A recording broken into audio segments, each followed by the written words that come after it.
Today is Dr. Martin Luther King Jr. Day across the nation as people celebrate. We want to look at the real Dr. King and the cause for which he was killed. In my pretty informed and I would say fairly accurate estimation, he was not killed for racial equality. He was killed for economic justice, but we'll discuss that. I didn't celebrate Dr. King today. I kind of refuse to, because of how blatantly obvious the world around us, particularly America, has whitewashed the legacy of Dr. King.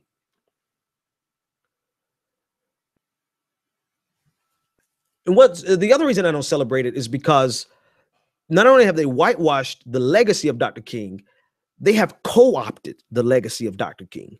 In other words, they have taken this watered down, easily consumed, palatable version of King that is non-threatening, that conforms to conservative ideologies, that conforms to neoliberal economic ideas, that conforms to everything that Dr. King was opposed to. They've taken it and co-opted King to serve those things.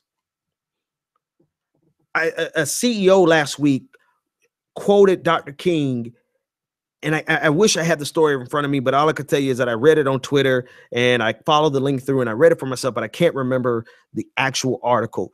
But there was a CEO of a Fortune 500 company who essentially used Dr. King to a quote from Dr. King to support their efforts in their business.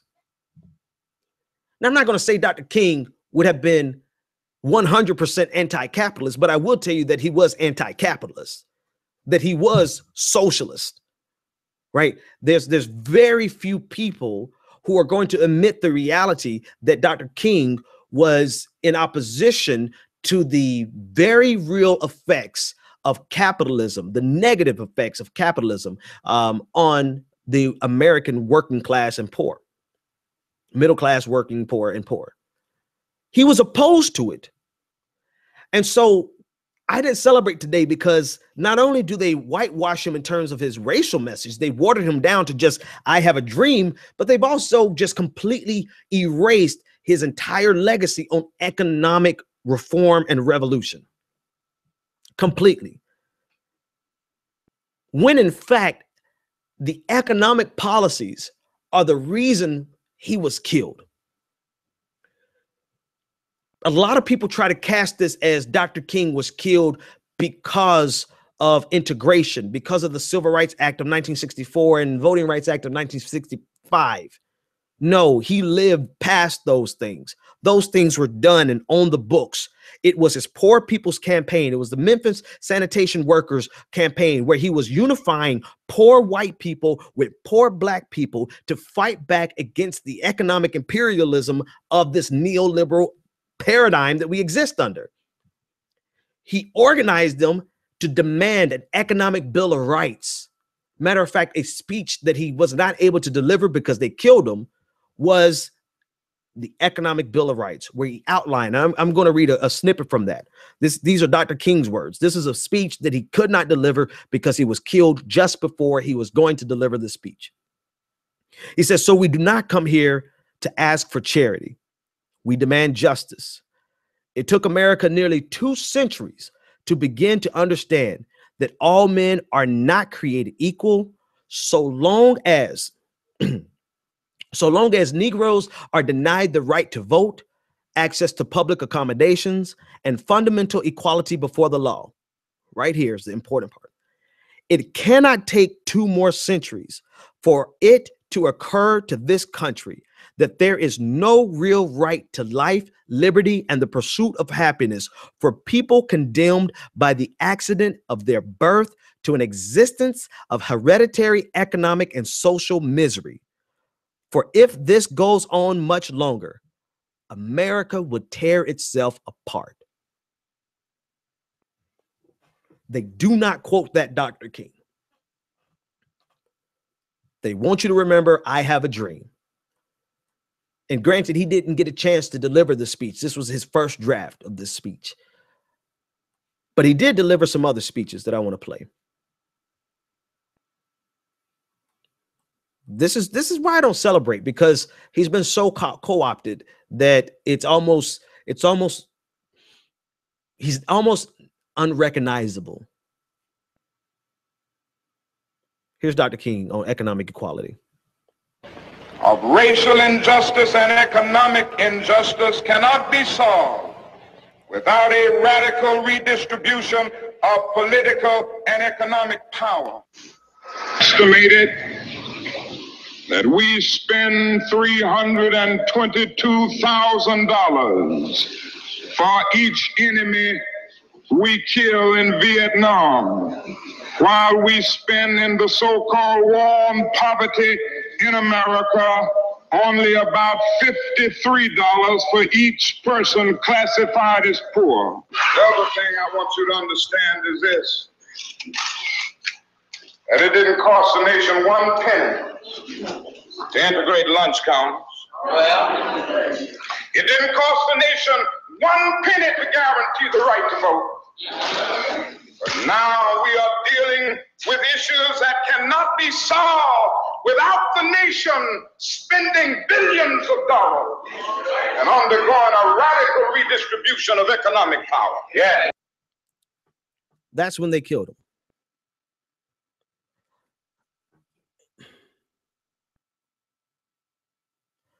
To dismiss or ignore Dr. King's economic message is to do a grave injustice to who Dr. King really was.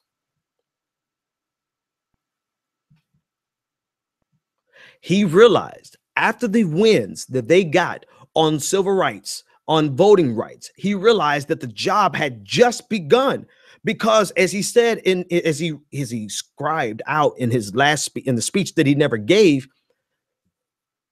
that you cannot have the right to life, liberty, and the pursuit of happiness if by the luck of the draw, you're born into a poor family. Is essentially what he was saying. And so to completely erase the economic message of Dr. King is a disservice to Dr. King, equality, and justice. Now, let me do a hard shift to today's politics. There are a lot of, no, not a lot.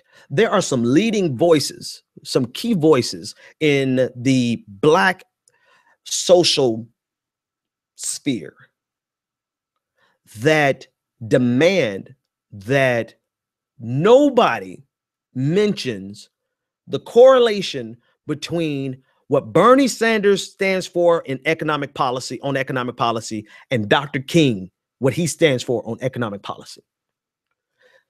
If you mention that to some of these people who have very large audiences on YouTube and Twitter and regular media, then they foam at the mouth and begin to lambast not only that individual, but Bernie Sanders. But the truth of the matter is, what Bernie Sanders stands for on economic reform is exactly what Dr. King laid out in his economic Bill of Rights. And so maybe you don't want to hear from some white people. Let me help you. Maybe some of these leading voices in Black Twitter and everyone else who wants to make a mockery of people who are saying that that Bernie Sanders marched with King and Bernie Sanders' economic policies or what, you know, they don't want to hear from Black people, from white people. So let me be the black face that says that Bernie Sanders' economic policies are right in line with Dr. King's economic policies. And if you are going to be so intentionally obtuse that you can't receive that from a white old man, then you do not deserve the reins of any influence or any leadership. That doesn't mean you have to vote for Bernie. You can vote for whoever the hell you want to vote for, but don't ignore the truth that he is the only candidate that is remotely close to what Dr. King's economic revolution was about, for which they killed him. For which he was killed would have been more accurate grammar. Like I said, vote for whoever the hell you want to vote for, or don't vote at all. I don't care at this point. But what I do care about are these disingenuous arguments that are ignoring the reality that if you want to be this civil rights, you want to fight for equality and justice in America, you got to look beyond police brutality. You got to look at this economic brutality. The fact that so many African Americans are born into poverty, live in poverty, can't get out of poverty, and die in poverty. That there are also some white Americans who are born in poverty, live in poverty, can't get out of poverty, and die in poverty. And we have common cause. But when we look so narrowly just at the lens of white supremacy and not realize the economic component of white supremacy, God, then you're wasting our time. Because what good would it be to simply have a world where everyone is racially nice, while the majority of people are living in poverty? The majority of Black people, rather, are living in poverty, and a great deal of Americans are living in poverty. What good would that be?